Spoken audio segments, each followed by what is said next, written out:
aproximando-se de Deus. O livro de Salmos é sobre o povo de Deus se aproximando do seu Deus. O livro de Salmos, então, é um livro apropriado para mim e você, porque assim como o povo de Deus do Velho Testamento, antes de Cristo, buscava o seu Deus sempre. Eu e você também precisamos assim fazer. Nós vamos então nesta noite focar no Salmo 137, mas antes vamos relembrar o Salmo 117, o menor dos salmos, mas que resume também a mensagem e o convite do livro de Salmos. Salmo 117, vamos proclamá-lo juntos, vamos ministrar um ao outro no falar, no proclamar como povo de Deus. Então juntos, louvem o Senhor, todas as nações, exaltem-no todos os povos, porque imenso é o seu amor leal por nós, e a fidelidade do Senhor dura para sempre. Aleluia. Salmo 137. A palavra de Deus, então, que o alcança nesta noite, nesta hora, neste ponto da sua história rumo à eternidade. Por isso ela vem para fazer algo precioso e necessário na sua vida. Ouça a palavra, abra o seu coração para a palavra. Diz assim: junto aos rios da Babilônia, nós nos sentamos e choramos com saudade de Sião. Ali, nos salgueiros, penduramos as nossas harpas. Ali, os nossos captores pediam-nos canções, os nossos opressores exigiam canções alegres, dizendo: cantem para nós uma das canções de Sião. Como poderíamos cantar as canções do Senhor numa terra estrangeira? Que a minha mão direita definhe, ó Jerusalém, se eu me esquecer de ti. Que a língua se me grude ao céu da boca, se eu não me lembrar de ti e não considerar Jerusalém a minha maior alegria. Lembra-te, Senhor, dos edomitas e do que fizeram quando Jerusalém foi destruída, pois gritavam: arrasem-na, arrasem-na até os alicerces. Ó cidade de Babilônia, destinada à destruição, feliz aquele que lhe retribuir o mal que você nos fez. Feliz aquele que pegar os seus filhos e os despedaçar contra a rocha. Mais uma vez, o Salmo, para a bênção no seu coração. Junto aos rios da Babilônia, nós nos sentamos e choramos com saudade de Sião. Ali nos salgueiros penduramos as nossas harpas. Ali os nossos captores pediam-nos canções. Os nossos opressores exigiam canções alegres, dizendo: cantem para nós uma das canções de Sião. Como poderíamos cantar as canções do Senhor numa terra estrangeira? Que a minha mão direita definhe, ó Jerusalém, se eu me esquecer de ti. Que a língua se me grude no céu da boca, se eu não me lembrar de ti e não considerar Jerusalém a minha maior alegria. Lembra-te, Senhor, dos edomitas e do que fizeram quando Jerusalém foi destruída, pois gritavam: arrasem-na, arrasem-na até os alicerces.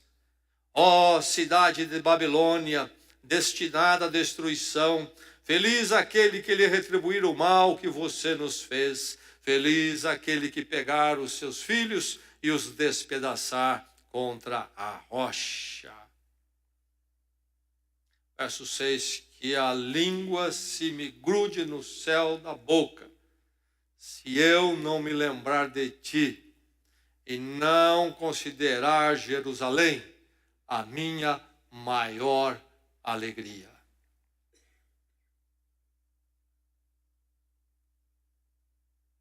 Alguém já disse: quem desconhece a história repete os erros.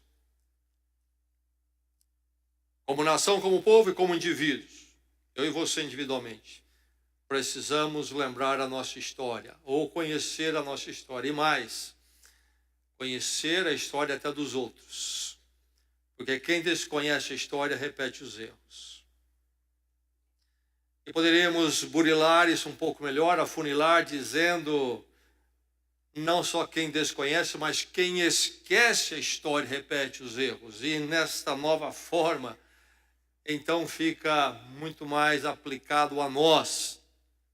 Quem esquece a história repete os erros. Você e eu precisamos lembrar a nossa história. Este salmo é sobre isto. Eu e você não podemos esquecer a nossa história, porque senão haveremos de repetir os erros ou até cair em erros maiores, desnecessariamente, se nós conhecemos, se nós lembramos a nossa história. Agora, relembrar envolve relembrar tudo, e por isso pode apresentar riscos. Nós, ao relembrarmos o passado, dependendo como os relembramos, podemos começar a ter uma atração pelo passado. E então significa um desejo de retrocesso. E isto é trágico, e se acontecer será terrível. Mas é um risco que acontece sempre que as pessoas relembram a sua história, o seu passado. O passado distante tem uma tendência de ganhar uma perspectiva não realista. Por isso, então, o comum do saudosismo, de pessoas que falam no passado como sempre um tempo melhor. Mas aí é mais um romantismo. Mas o problema é, inclusive, se lembrar do passado, de épocas que, quando se viveu, sabia-se que aquela época era problemática e se queria sair dela. E agora, num outro tempo, lembrar daquela época como um tempo desejável. Conhece alguém assim? No aconselhamento, essa é uma das lutas que o conselheiro tem que ter, muitas vezes, com aquele que ele está aconselhando. Porque há um desejo de voltar a erros passados, esquecendo-se de como foi terrível aquele tempo. E que se há alguma solução, não é voltar ao passado, não é retroceder. Se há alguma solução, será dali para frente. Enfim, lembrando sempre o passado, é preciso, para não se repetir a história, lembrar de forma correta. E lembrar, então, o passado de uma forma que nos leve a crescer, a aprender. A memória deve ser vista por nós, não pode ser desperdiçada por nós, porque ela é uma fonte preciosa de aprendizado e sabedoria. É o que acontece neste salmo aqui. Ele está recordando do passado. Choramos com saudades, diz ele aqui no verso 1. Lá na Babilônia, uma outra terra. Quem está falando aqui? Um membro da comunidade de Israel. Babilônia, outro território, outro povo que havia dominado Israel. E eles estiveram lá cativos. Lá nós choramos com saudade, naquele tempo que estivemos lá cativos, no exílio.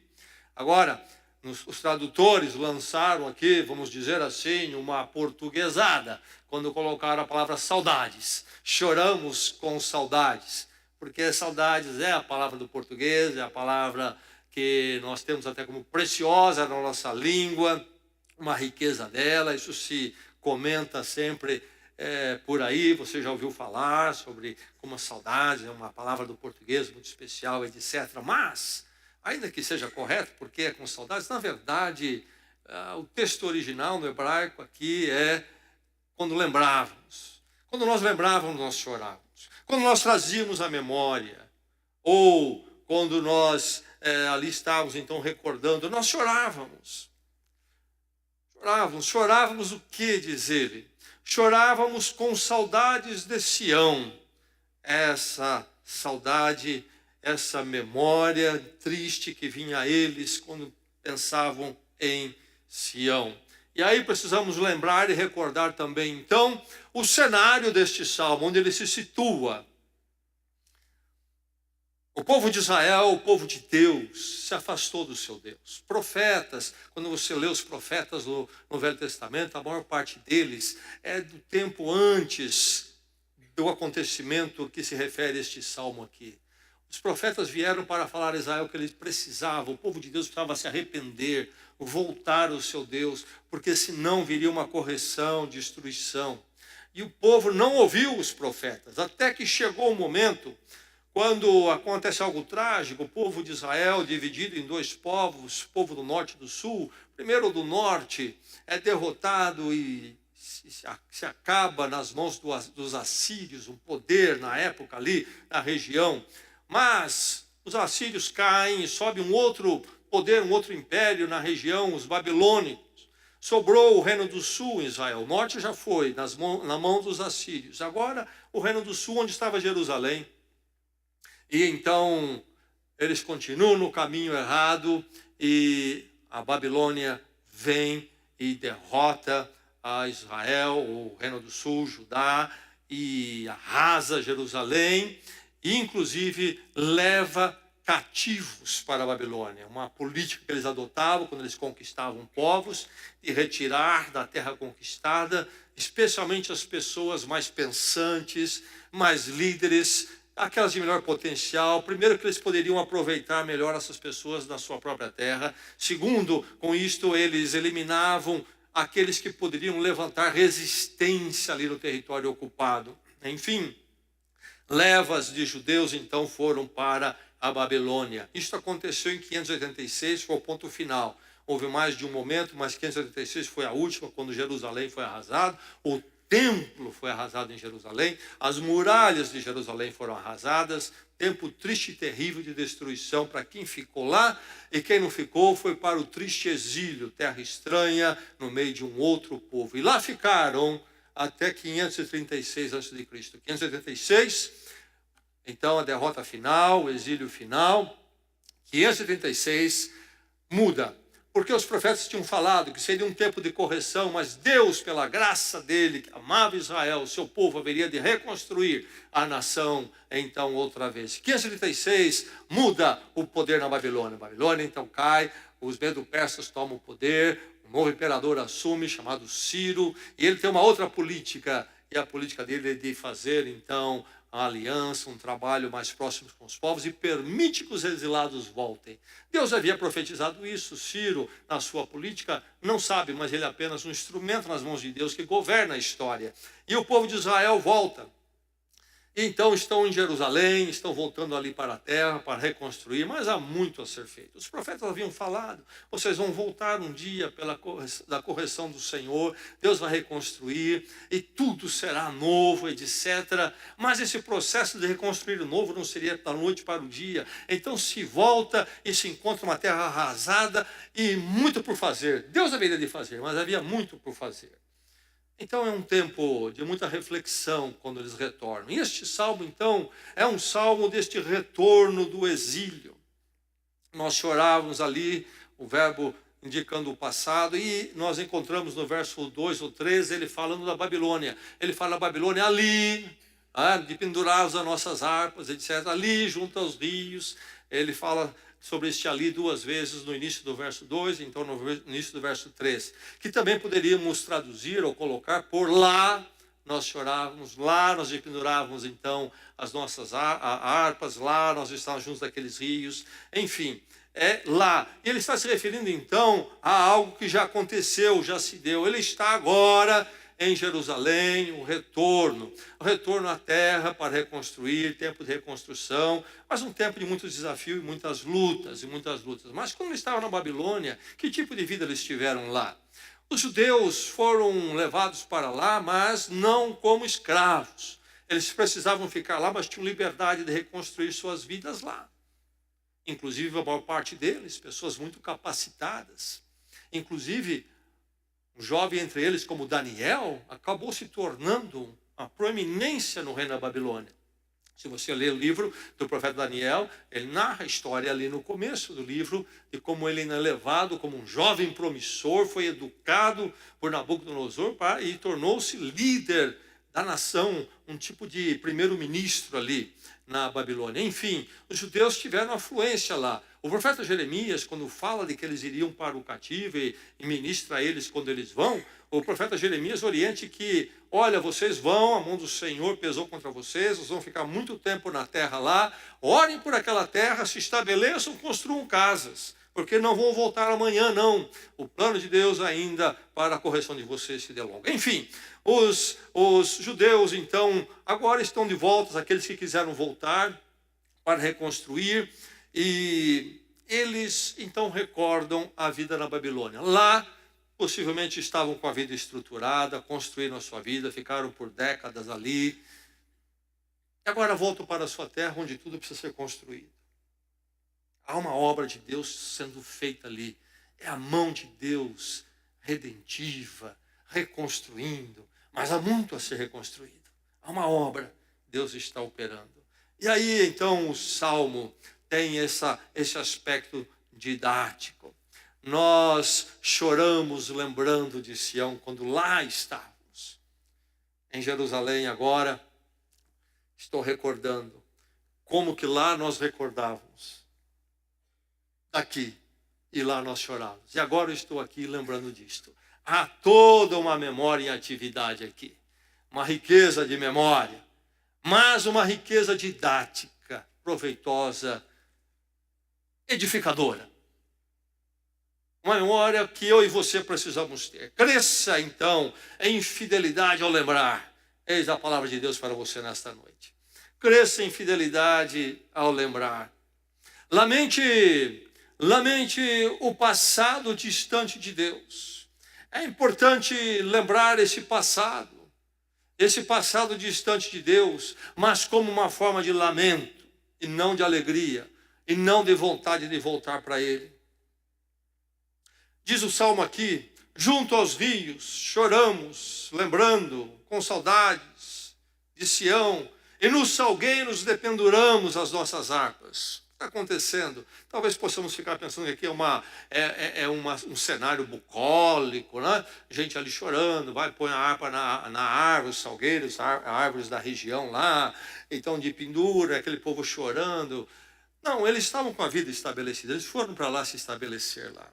E muitos, aliás, acabam nem voltando novamente para Jerusalém e lá permanecem com uma vida próspera.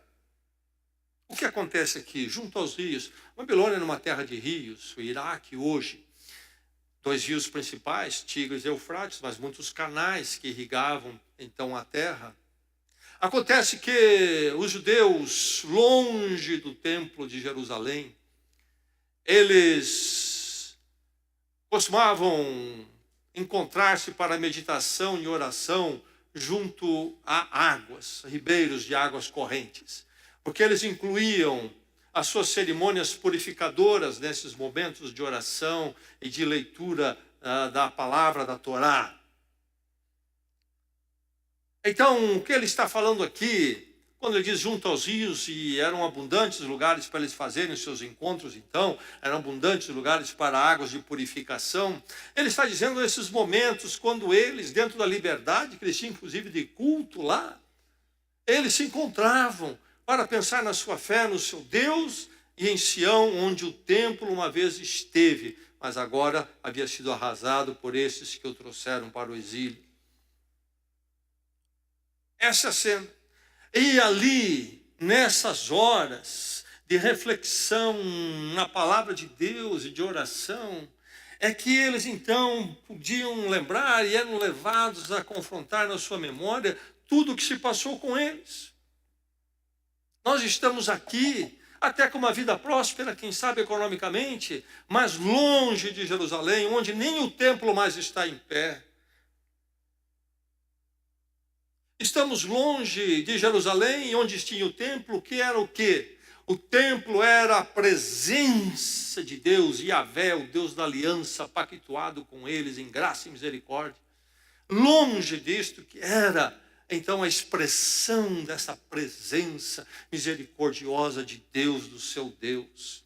E aí o choro vinha, a lágrima vinha, a tristeza era muito grande, ainda que estavam na capital do império. Foram levados para uma terra próspera.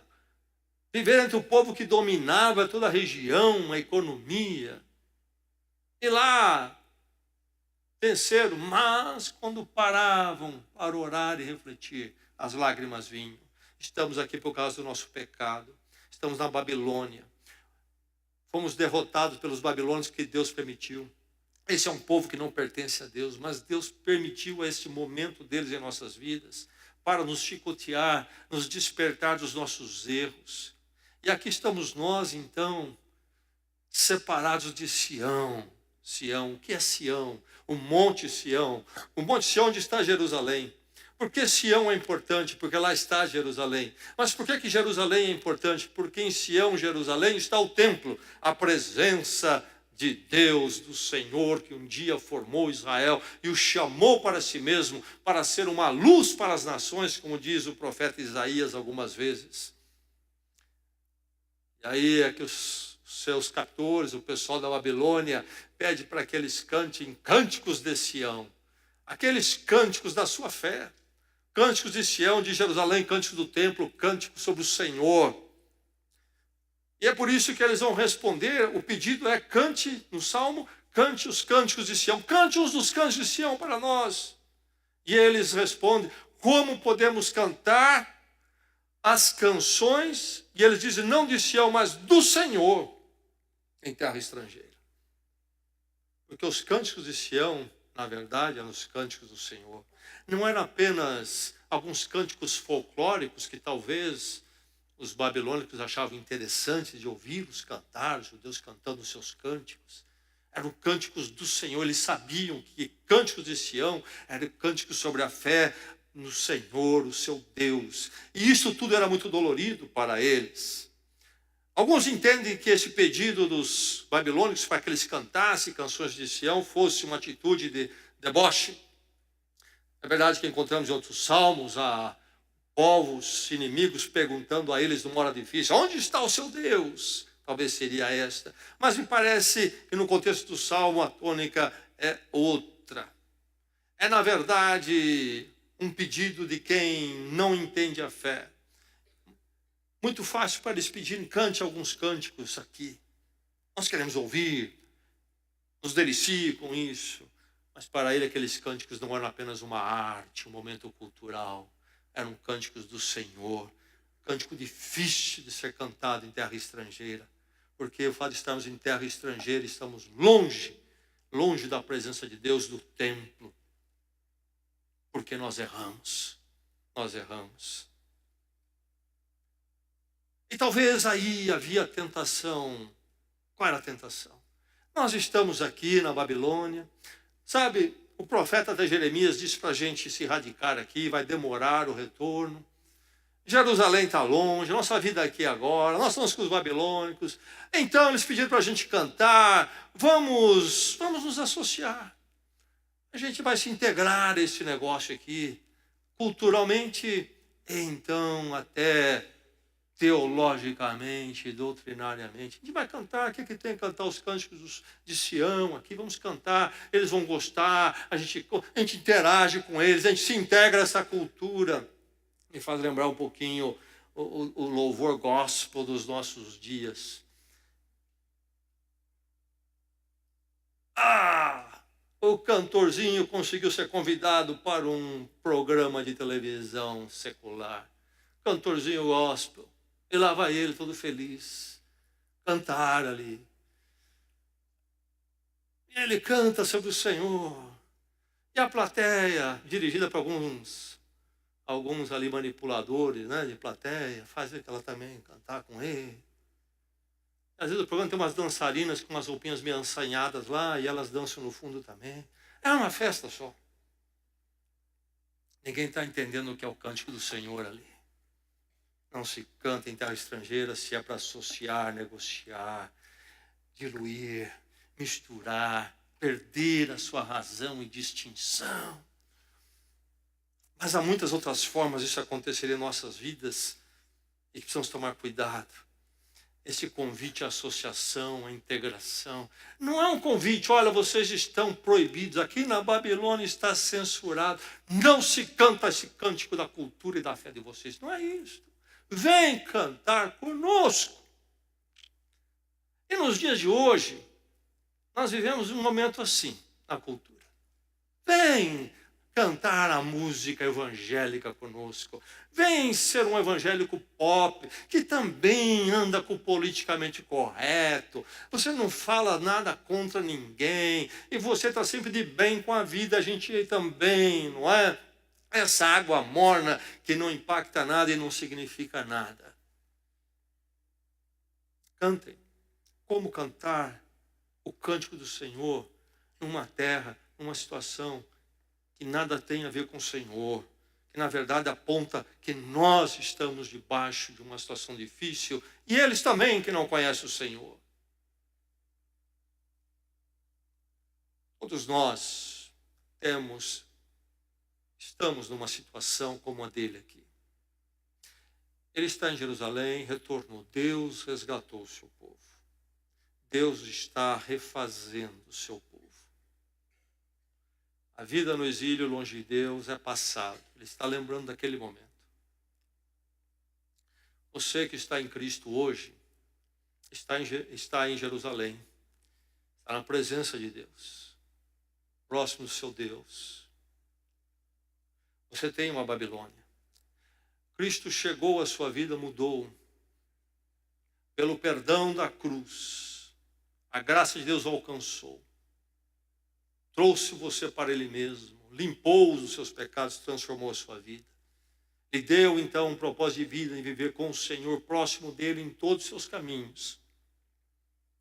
Uma nova vida é Jerusalém, próximo do Senhor, andar com seu Deus.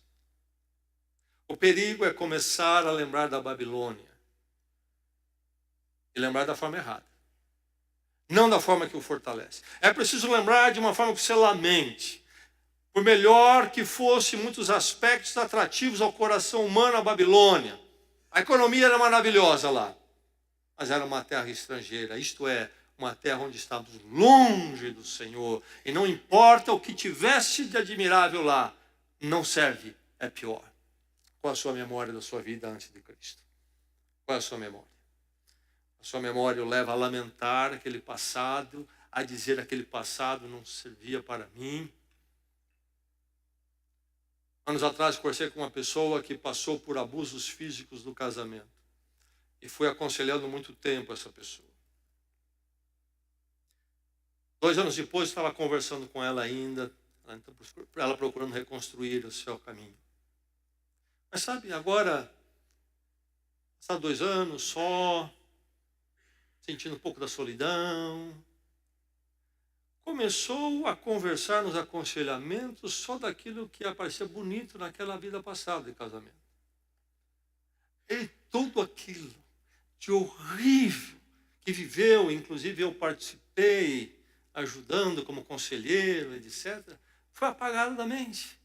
E começou a sentir uma vontadezinha de retornar. Como era bom. E aquela conversa, não é?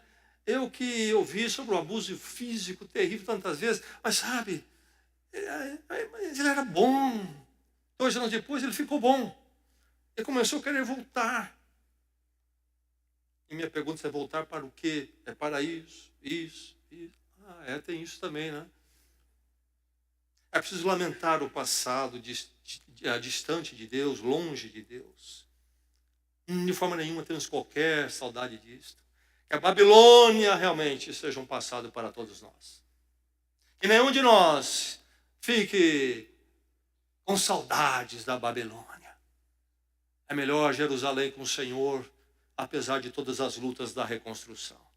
É melhor estar na graça do Senhor. Lamente o passado. E mais, faça essa memória, tenha essa memória de aprendizado. Afirme a sua fidelidade diante do passado, então. Fique na fidelidade diante do passado. E aí é que vem o voto dele, então. Que a minha mão direita se define, ó Jerusalém, se eu me esquecer de ti.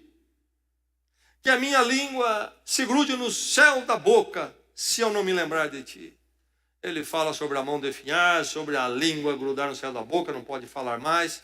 E alguns, inclusive, intérpretes entendem que ele está falando de não poder mais cantar e tocar a harpa. A mão não funciona e a língua também não. Enfim, que tudo isso cesse em mim mesmo se eu me esquecer de Jerusalém. É perigoso começar a me esquecer de Jerusalém. Por isso ele faz um voto aqui.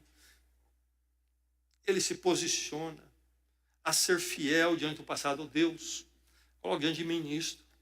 Que essas coisas, maldições caem sobre mim. E eu digo isso para minha proteção. Se eu me esquecer de Jerusalém, se eu me esquecer do Senhor, da presença dEle, do andar com Ele, da companhia dEle, se eu abandonar, se eu querer sair para fora disso, se eu quiser me distanciar de novo, oh Deus, que isso não aconteça. E ele acrescenta: e eu não considerar Jerusalém a minha maior alegria, não uma das minhas alegrias, nem uma das minhas grandes alegrias, não, mas a minha maior alegria, isto é, o meu valor maior na minha vida, no meu coração. Quem é o valor maior na minha vida, no meu coração? Jerusalém. A cidade, simplesmente, eu gosto lá das ruas, do comércio, não é isto. É Jerusalém, templo, presença de Deus, do Deus pactuado, o Deus da minha vida, o Deus que me redimiu, me colocou no seu povo em Jesus Cristo um dia, me chamou para si mesmo para sempre. Se Ele, Deus, a presença de Deus, não for a minha maior alegria, que o pior aconteça comigo. A presença do Senhor ser a minha maior alegria. Há algumas alegrias na vida, sim. Mas a maior da minha vida tem que ser o Senhor, Jerusalém. E jamais a Babilônia. Jamais a Babilônia.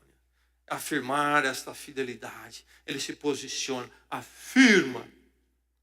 Ele fica com a fidelidade. Ele fecha com esta fidelidade, esta lealdade com o Senhor. Esta clareza sobre qual é a causa do júbilo dele, o que é que me dá alegria. Ele não está confuso sobre isso. É Deus, às vezes é um bem ali, é outra coisa ali. Não. Está muito claro para ele. A minha maior alegria, isso é vívido, é definido para ele. Ele não tem horizonte espiritual embaçado. É muito claro para ele. A minha alegria é o Senhor em primeiro lugar. E esta recusa dele de misturar e negociar Babilônia e Jerusalém. Estou entre Babilônia e entre Jerusalém. Vou misturar os dois, acho que dá para fazer uma média. Um pouco de Deus, um pouco do mundo. Será que não dá para pegar um pouquinho de cada? E eu ter alegria de todos os dois? Será que eu consigo negociar a minha fé em alguns aspectos? Não dá para comprometer um pouquinho? Não dá para ficar assim tão contra a Babilônia, que tem coisa muito boa lá. Que tal eu passar 6 vezes a Babilônia, 6 vezes em Jerusalém? Esta recusa de negociar e misturar, esse compromisso e resolução definidos, estabelecidos. A minha mão seque se eu não considerar Jerusalém a minha maior alegria. Você percebe a profundidade deste homem da sua fé, deste salmo. Afirme a fidelidade diante do passado. Aprenda com a sua memória. Cresça em fidelidade ao lembrar. Rompa radicalmente com o passado. Isso precisa ficar resolvido em nossas vidas. Romper radicalmente com o passado. Bem, os últimos 2 versos talvez o chocou e tem chocado muita gente. O Papa Paulo VI pediu que todas as porções dos salmos imprecatórios que falam em pedido de justiça fossem tirados das leituras litúrgicas da igreja. Os salmos são divididos em categorias conforme o conteúdo deles. E há uma das classificações chama-se imprecatórios. Aqueles salmos que pedem que Deus faça justiça. E eles têm uma linguagem vívida e chocante, porque querem justiça colocada ali em forma gráfica. E nós vivendo nesse tempo já influenciados então por Cristo, a mensagem do Evangelho, temos um tanto quanto dificuldades com essa questão da justiça, e mais precisamos entender à luz dos Salmos. Jesus orou o livro dos Salmos, Jesus cantou o livro dos Salmos, precisamos entendê-los. Ele fala de dois povos. Primeiro ele fala de Edom. Quem é o povo de Edom? Edom, o povo de Israel, chega uma hora que passa por duas pessoas, Jacó e Esaú. E Jacó, então, são dois gêmeos, segue, então, como aquele escolhido por Senhor para a formação de Israel. Esaú vai formar o povo de Edom, e eles formam uma inimizade muito grande, histórica. Muitas vezes Edom atacou Israel, causou muitas dores para Israel, mas nunca conseguiu vencer Israel. Mas muitas vezes guerreou, trouxe problemas. Chegou um dia quando Edom era um povo pequeno, como Israel. Chega o dia quando a Babilônia vem para arrasar Israel e levar o povo para o exílio. Edom, ali na vizinhança, em aliança com os babilônicos, participam disto. E diz o Salmo aqui que os Edoms que tinham então essa vizinhança de inimigo, essa rixa, esse amargor com Israel, quando viram que junto com a Babilônia estava acontecendo aquilo que eles queriam fazer, mas nunca conseguiram fazer sozinhos, eles não somente participam, atacam, mas têm uma alegria, um desdém, dizendo: arrasem-na até os alicerces. Gritavam eles a ver eles com o grande exército da Babilônia destruindo tudo ali. Acaba com esse povo, acaba com os judeus, acaba com o templo, acaba com tudo aqui.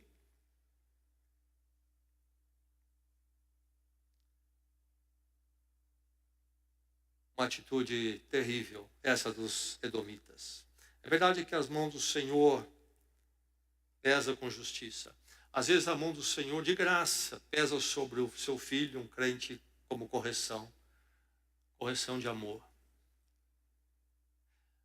Precisamos reconhecer isto, mas jamais com desdém e deboche. Devemos estar olhando com piedade, que essa mão do Senhor que corrige, complete a obra e possamos ver a restauração. Mas não era esse o espírito de Edom. E há profecias contra Edom que se cumprem. E o Senhor, então, interrompa esse desejo de destruição que Edom tem. Que Deus interrompa isto.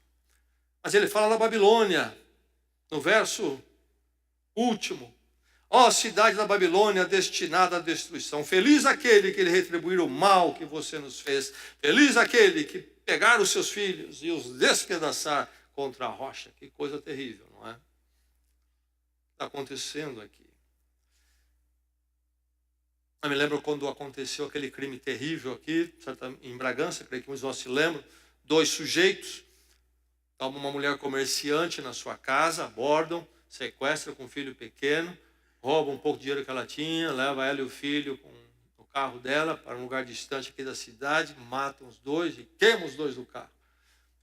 Um dia eu estava passando naquela semana em frente à delegacia aqui, perto da Praça 9 de Julho, e os dois estavam sendo removidos. Havia uma multidão no portão da delegacia, a polícia estava lá para impedir, porque todo mundo queria lixar os dois. Será que é isso que está acontecendo aqui? Pega os filhos da Babilônia e os despedaça contra a rocha, Senhor. Aqui nós temos uma imprecação, salmo imprecatório. O que é este? É um pedido pela justiça divina, um clamor pela justiça divina. E mais, é uma confiança na justiça divina. A verdade é que nós atravessamos um mundo onde nós carecemos da justiça, nós clamamos pela justiça, e nós esperamos ainda que haja uma justiça plena e perfeita, e essa só Deus pode realizar.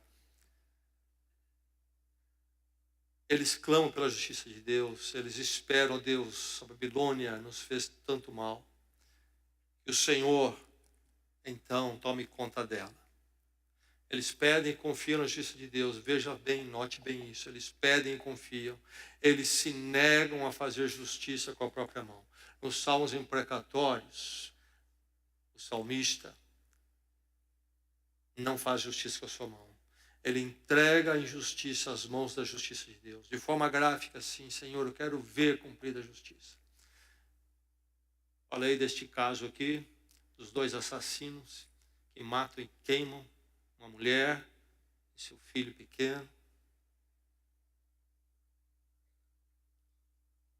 A justiça humana trabalha, precisa trabalhar, tem todas as suas limitações, muitas vezes ficamos frustrados com ela.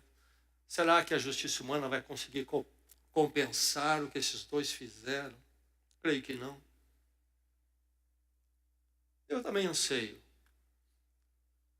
uma justiça mais completa. Para nós que vivemos uma vida talvez um tanto quanto burguesa, numa certa tranquilidade, nós não entendemos isto. Até que um dia aconteça isso conosco ou com alguém próximo a nós. E a gente vai dizer, o mundo está de perna para o ar. Oh, Deus, intervém nesse negócio. Mas que o Senhor intervenha, porque nós também não podemos, nem vamos fazer o que é preciso. Não haveremos de fazer.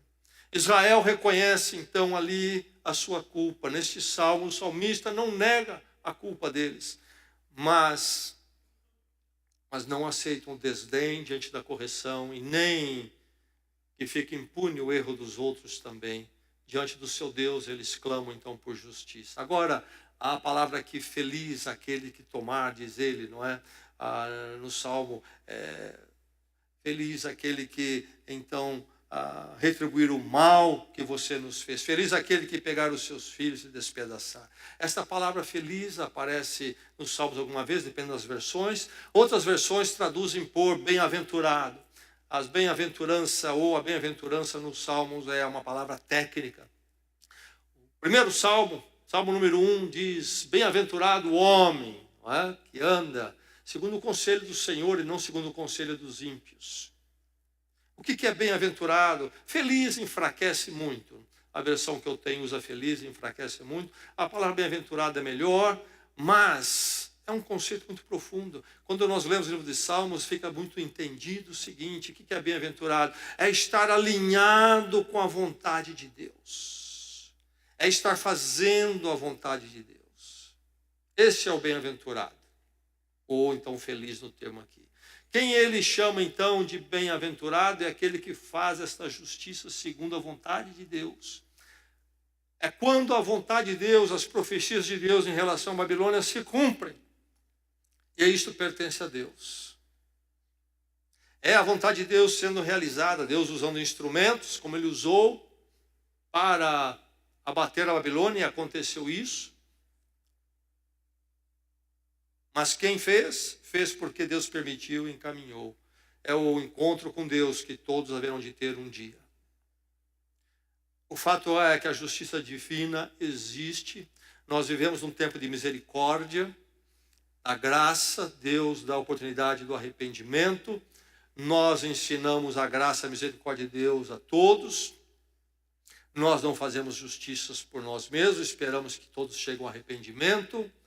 Mas também precisamos dizer às pessoas que a justiça do Senhor não falha e quem não estiver na graça haverá de encontrar um caminho muito difícil ainda um dia nas mãos de Deus. Quando nós lemos sobre os fins dos tempos e a justiça final, é terrível, é terrível. Agora, com relação a despedaçar os filhos contra a rocha.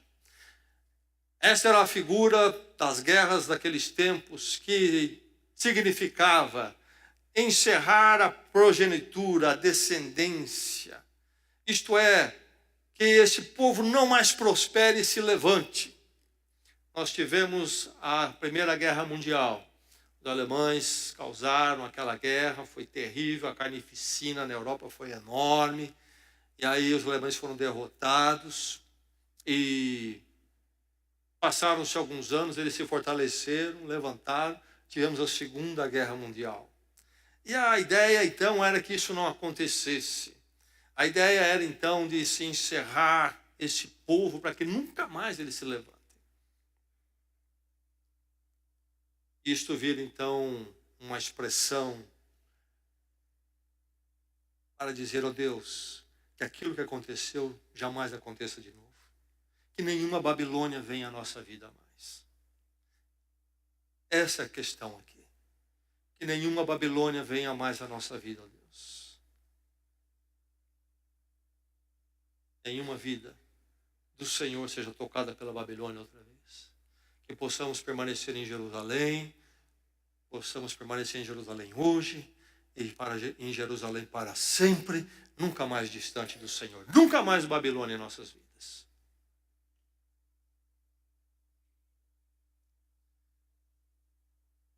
Dois perigos estão sempre diante de nós. O desejo de retornar à Babilônia. Começamos a olhar no Salmo 73, o salmista cai no erro de começar a dizer que o ímpio tem tudo certo na vida dele. Depois, no meio do salmo, ele percebe que ele foi tolo na reflexão. Mas essa ideia, olha o ímpio, está tudo bem na vida dele. Não está. Você já esteve lá, você sabe como é que é aquilo. O desejo de retornar à Babilônia, um perigo. Perigo 2. Comprometer, misturar Babilônia com Jerusalém na minha vida. O mundo com Deus na minha vida. Sabe? O problema dele com a Babilônia, inclusive, quando ele pede que Deus encerre essa questão da Babilônia na vida dele, é que mesmo em Jerusalém, ele retornou da Babilônia. Outros retornaram. Muitos trouxeram coisas que não eram do Senhor em suas vidas para Jerusalém.